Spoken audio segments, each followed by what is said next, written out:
The massive chamber of the Galactic Council stretched out like a metal canyon, filled with creatures that looked like they came from humanity's worst nightmares. Ambassador Kim Soo stood at the small podium reserved for new species, her hands gripping the edges as waves of alien laughter crashed over her like a tsunami of mockery. The Zephyrians were the worst. These giant bug-like creatures clicked their razor-sharp mandibles together in what passed for amusement among their kind. Each click sounded like bones breaking, and they seemed to find everything about the human delegation absolutely hilarious. Their 6 eyes glowed with cruel joy as they pointed at Sue with their needle-thin fingers.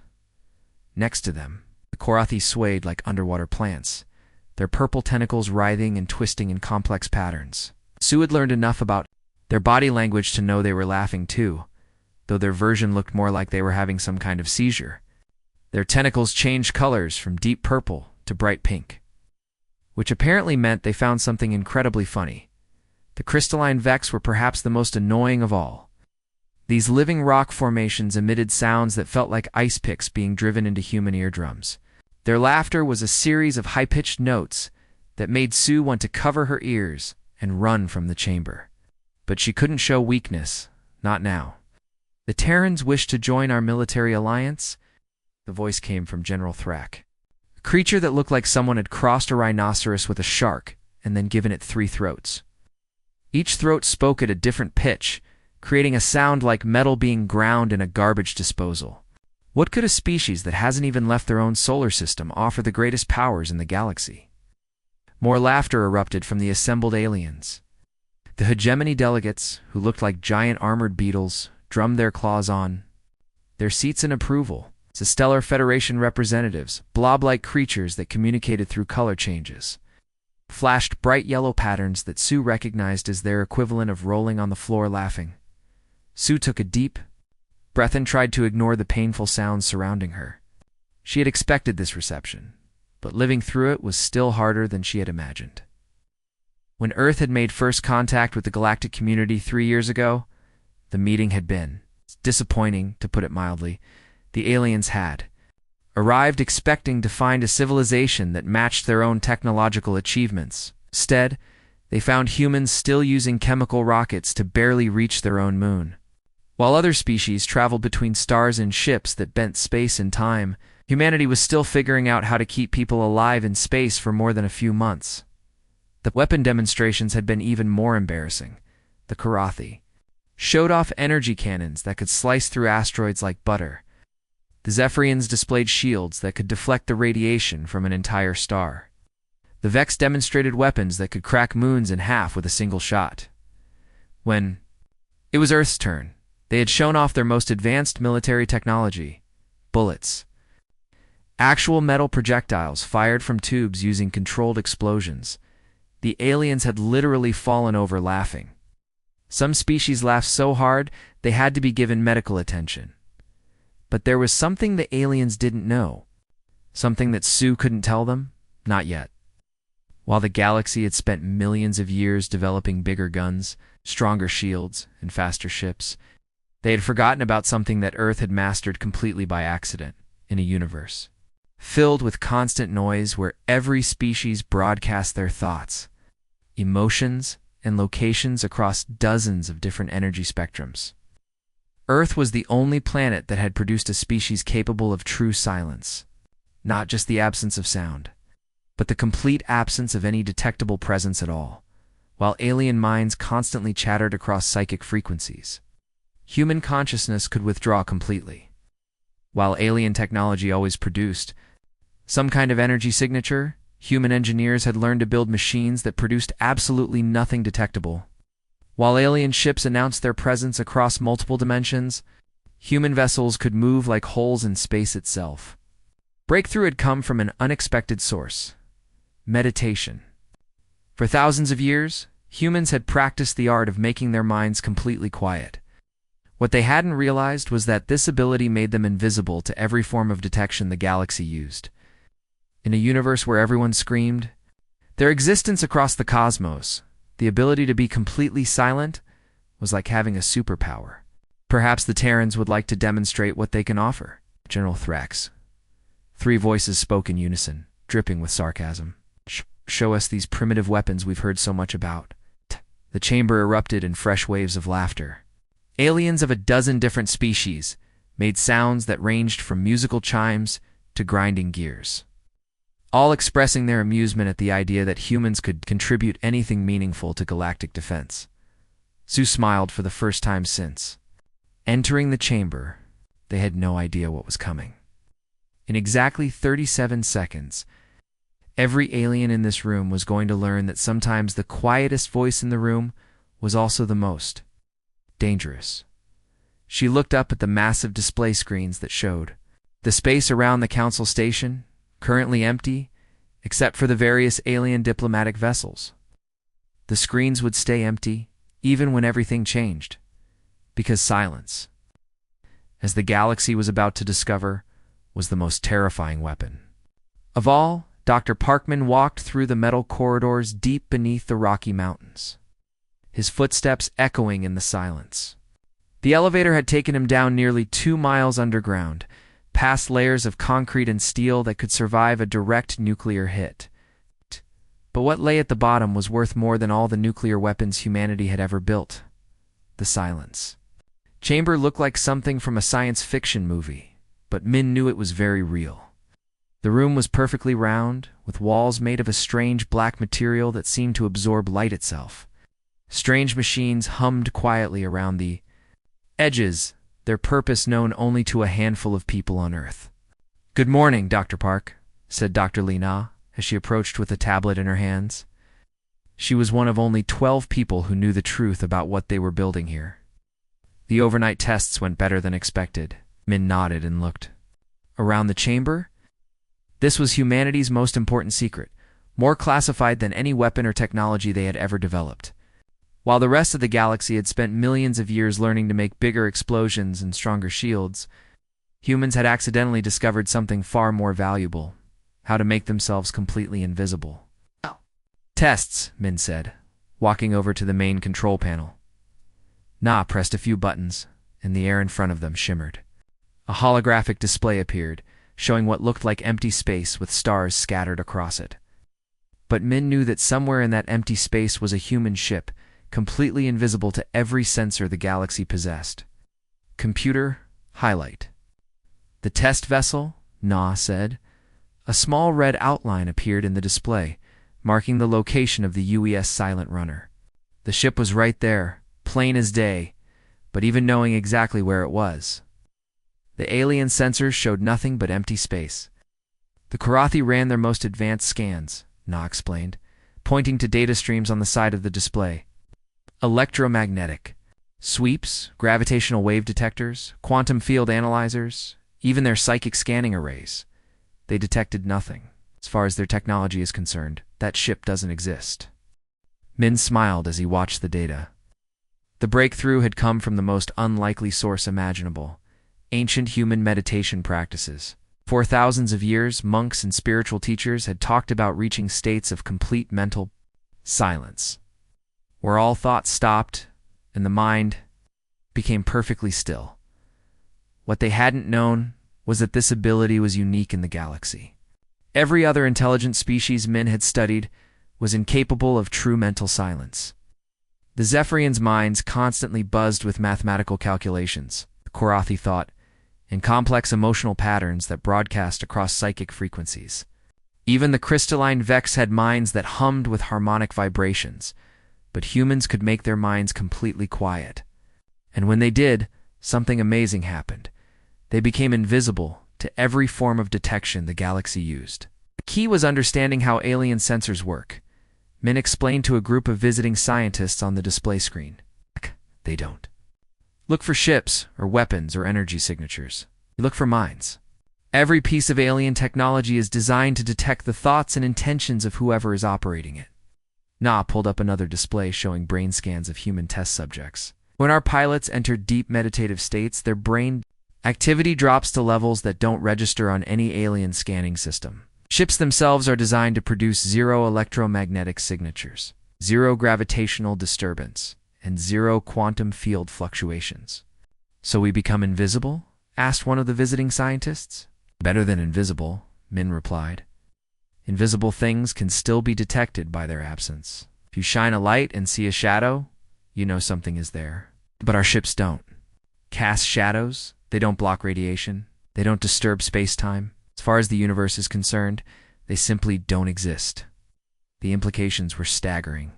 While the galaxy's greatest military minds had focused on building bigger weapons and stronger defenses, they had never considered that their enemy might be completely undetectable.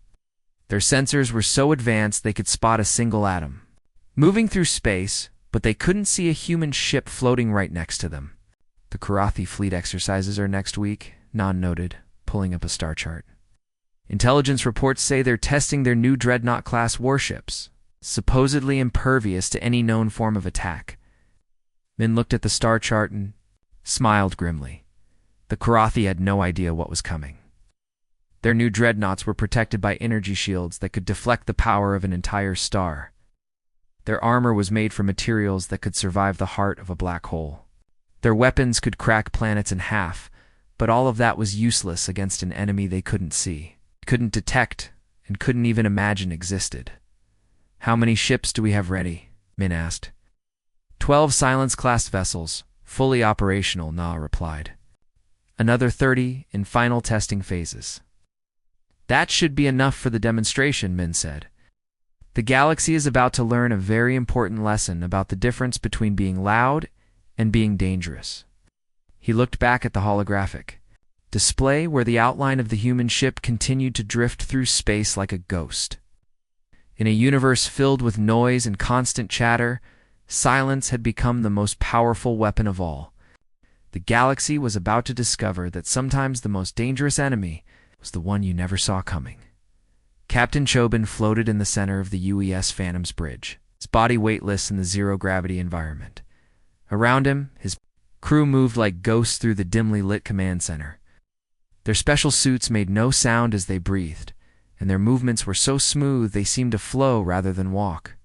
Even their heartbeats had been muffled by the advanced technology woven into their clothing. The Phantom itself was unlike any ship ever built. Where other vessels hummed with the sound of engines and computers, this ship was completely silent. Every system had been designed not to work better, but to work without making any trace that it existed. The engines produced no heat signature. Computers generated no electromagnetic fields. Even the hull was made from materials that absorbed rather than reflected any energy that touched it, through the large windows of the bridge. Cho could see the Karathi battle fleet spread out like a deadly constellation. Hundreds of massive warships hung in space, each one the size of a small city. Their dark purple hulls bristled with weapons that could destroy entire planets, and their shields glowed with enough energy to power a star system. "Captain," whispered Lieutenant Hansol, his voice so quiet it was barely more than a breath. "All systems show green. We are now completely invisible to their sensors." Cho nodded and watched the alien fleet through his binoculars. The Karathi were conducting their regular training exercises, testing their new Dreadnought-class battleships. Intelligence reports said these ships were the most powerful weapons ever built, protected by shields that could stop anything the galaxy could throw at them. What the Karathi didn't know was that a human ship was floating less than a mile away. From their flagship, watching everything they did, the Phantom drifted closer to the alien formation, moving through gaps between the massive ships that the Karathi couldn't even see. Their sensors swept back and forth across space, searching for any sign of enemy vessels. The beams of energy passed right through the Phantom dozens of times, but detected nothing except empty space. "This is incredible," whispered Ensign Kim. "You, the ship's youngest crew member? We're right in the middle of their fleet, and they have no idea we're here." Cho smiled but said nothing. He'd been testing Silence-class ships for 2 years, and it still amazed him every time. The Karathi sensors were so advanced they could detect a single speck of dust floating in space from 1,000 miles away. They could spot the heat from a human body through miles of solid rock. They could even detect the tiny gravitational waves created by a person walking. But they couldn't detect something that produced absolutely nothing. Weapons Officer Cho whispered to Lieutenant Park Hai, who was stationed at the ship's small weapons console. "Do you have a clear shot at their flagship?" "Yes, sir," Hai replied, her voice barely audible. The Karathi command ship is directly ahead. Their shields are down for the power cycling routine, just like intelligence said they would be. Cho looked through his binoculars at the massive alien warship. It was easily 50 times the size of the Phantom, with enough firepower to level a continent. But right now, during their routine maintenance cycle, a small section of their reactor core was exposed to space. It was only for a few seconds every hour, but it was enough. "Sir," whispered the communications officer, "we're receiving the go signal from Earth's command. Operation Silent Thunder is authorized." Cho took a deep breath and looked around at his crew. They had trained for this moment for months, practicing in secret while the galaxy laughed at humanity's primitive technology. Today, that laughter would stop. "This is not an attack," Cho said quietly to his crew. "This is a demonstration. We're going to show the galaxy what happens when you underestimate the quiet kid in the corner." He turned to his weapons officer. "Load a single kinetic projectile. Minimum yield. We want to disable their reactor, not destroy the ship." "Loaded and ready, sir," Hai whispered back. Cho watched as the Karathi flagship completed another cycle of its power systems. In 30 seconds, a small section of their reactor shielding would retract for exactly 4 seconds. It was a tiny window, but it was all they needed. "Phantom to all silent fleet vessels," Cho whispered into his communicator. "Prepare for synchronized demonstration. We are ghosts in their machines, shadows in their light. Today the galaxy learns to fear the silence." Around the Karathi fleet, 11 other human ships floated invisibly in space. Each one was positioned next to a different alien warship, all of them completely undetected by the most advanced sensors in the galaxy. 10 seconds to target window, Hai reported. Cho gripped the arms of his captain's chair and watched the alien flagship. In a few moments, the most powerful military force in the galaxy would learn that their greatest weakness wasn't their weapons or their shields or their technology. Their greatest weakness was that they made too much noise to hear death. Approaching on silent feet, "Fire," Cho whispered. The demonstration began, and the galaxy's laughter died in the vacuum of space. The emergency alarm screamed through the Galactic Council headquarters as Admiral Zektar rushed into the main command center. His scaled hands shook as he grabbed the nearest tactical officer by the shoulder, his yellow eyes wide with panic. "Show me the sensor data from the Karathi exercise," he demanded, his voice cracking with disbelief. "Show me everything."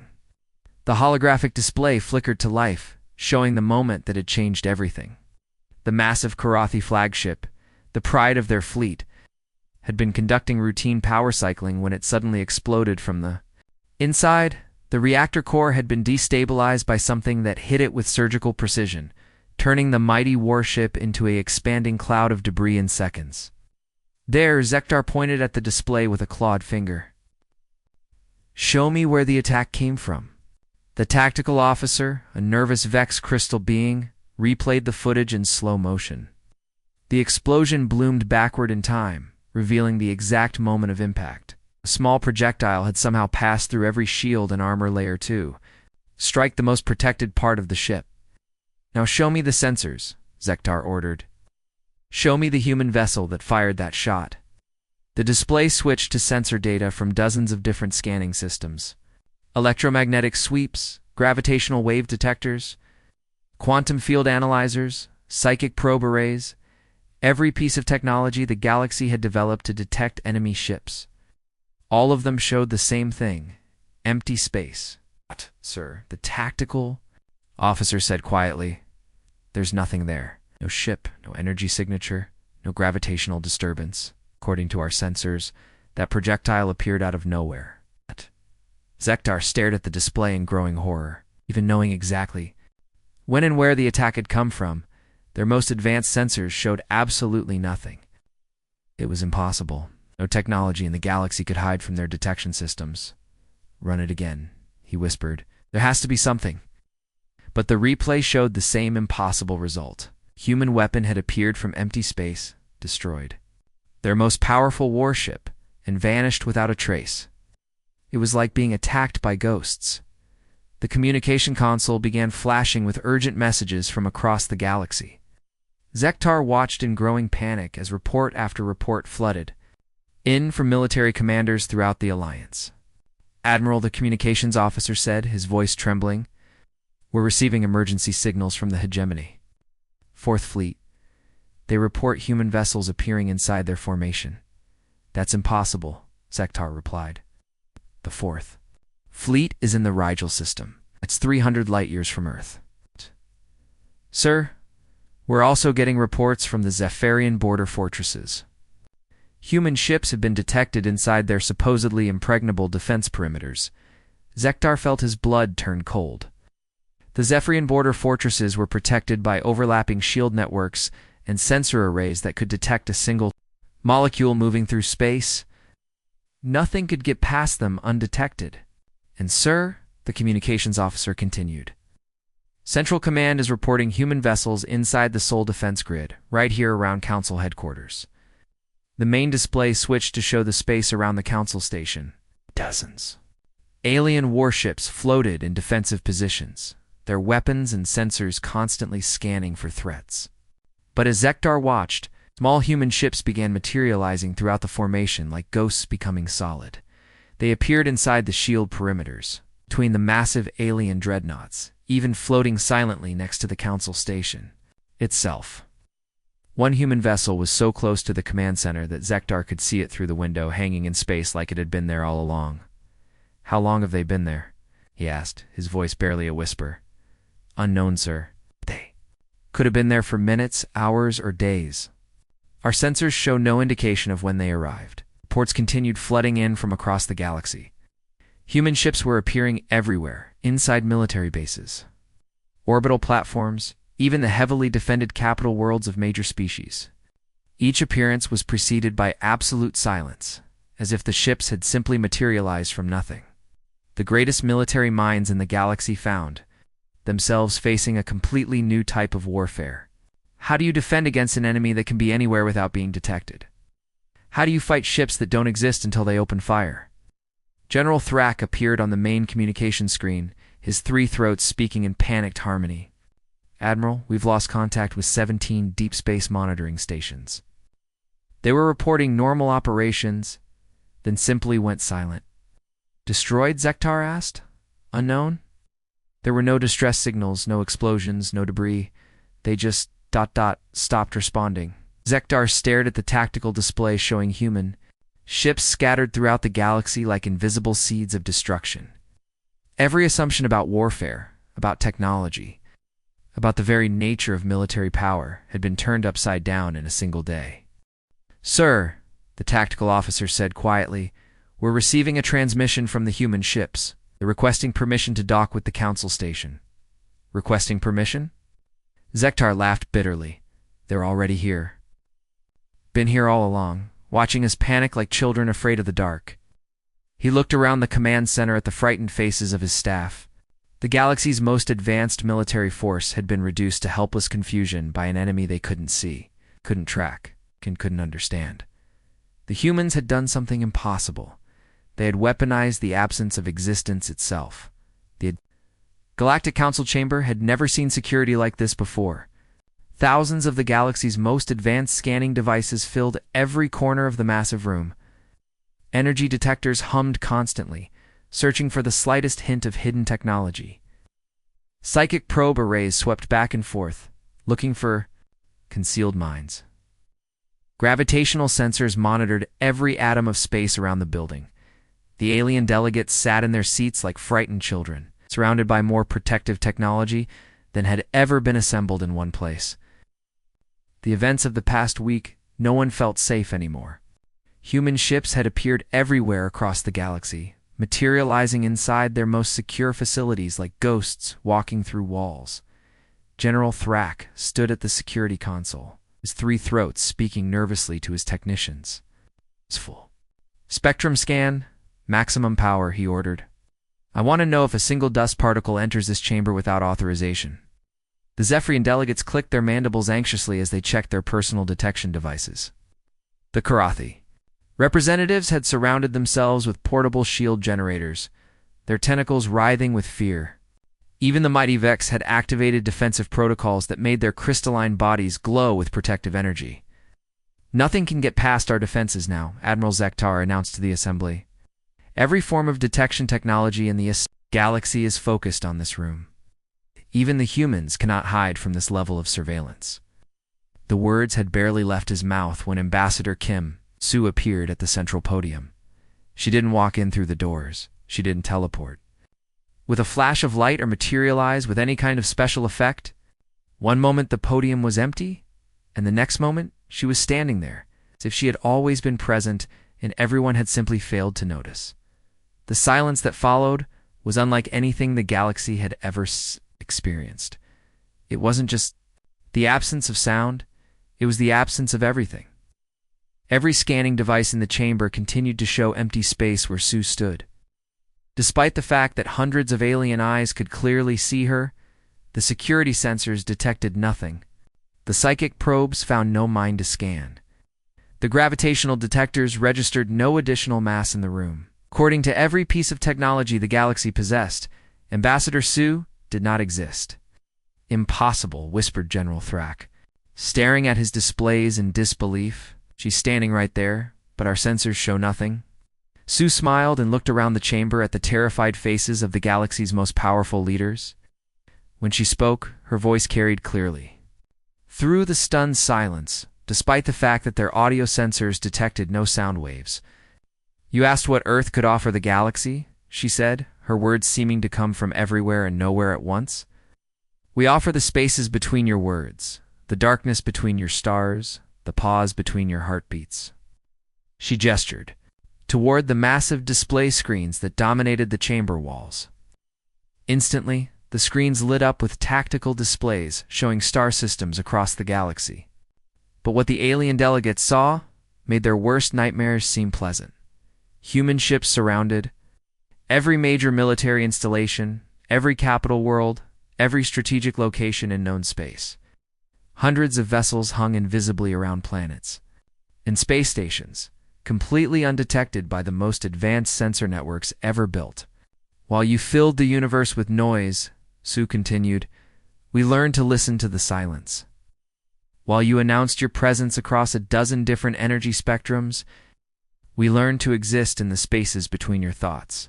The displays showed dates and timestamps. Some of the human ships had been in position for months, floating silently next to alien fleets without ever being detected. Others had been orbiting capital worlds for weeks, invisible guardians that no one knew existed. "The Hegemony High Command," Sue said, pointing to one display. "We've been in your war room for 6 weeks, listening to every strategy meeting." Another display appeared. "The Zephyrian Core Worlds. Our ships have been part of your defensive formations for 2 months." Admiral Zektar stood up from his seat, his scaled hands shaking. "This is impossible. Our sensors would have detected your—" "Sensors detect what exists," Sue interrupted. "We have learned to not exist until we choose to.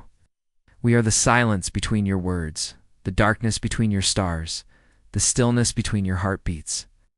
The chamber erupted in frightened chatter. As the delegates began to understand the true scope of what they faced, Earth hadn't just developed better weapons or stronger ships. They had learned to become invisible to the very concept of detection itself.